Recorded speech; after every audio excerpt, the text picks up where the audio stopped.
my mom has always had this association with bells and Christmas. You know, we all know that anytime a bell rings, an angel gets her wings, right? And so all over our house, and of course silver bells was my mom's favorite carol. We're not going to do silver bells, but that was her favorite. So every garland always had bells and bells and bells, and every, you know, the tree had bells all over it. The mistletoe had bells hanging from it. The bells everywhere, right? And of course, most of them were. I was never allowed to ring any of them, whether they were metal or whatever. I'd go, don't touch the bells. And most of them were porcelain, so if I bring them, they break. And if, you know, well, this. So I grew up very deprived. I have a strong sense of wanting, an urge wanting to ring bells. So this kind of bit me in the butt when we took a tour of Scotland. We took a number of our audience members with us. We took about 57 of them on that trip. It was lovely. So we were in the Highlands in Scotland. We go to, you know, you do what you do in Scotland. We went to a distillery. To heck with the landscape, let's go drink. But it was lovely. Pennies, booze.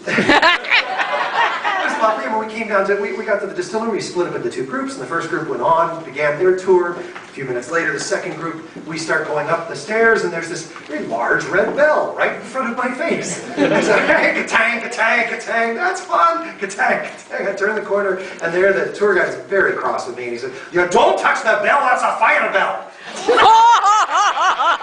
went on for 5 minutes to scold me. I'm sorry.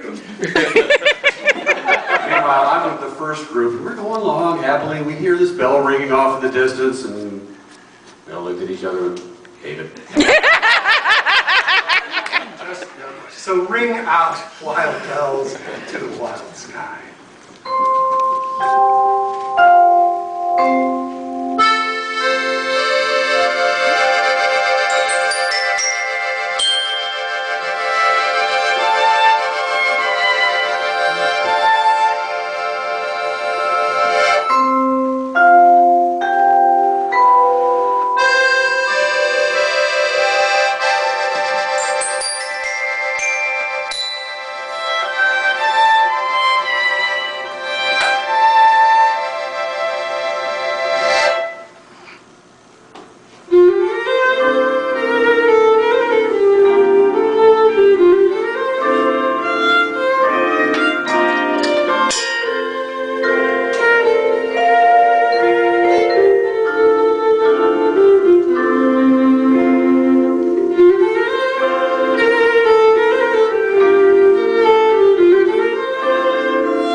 out the 1,000 wars of old.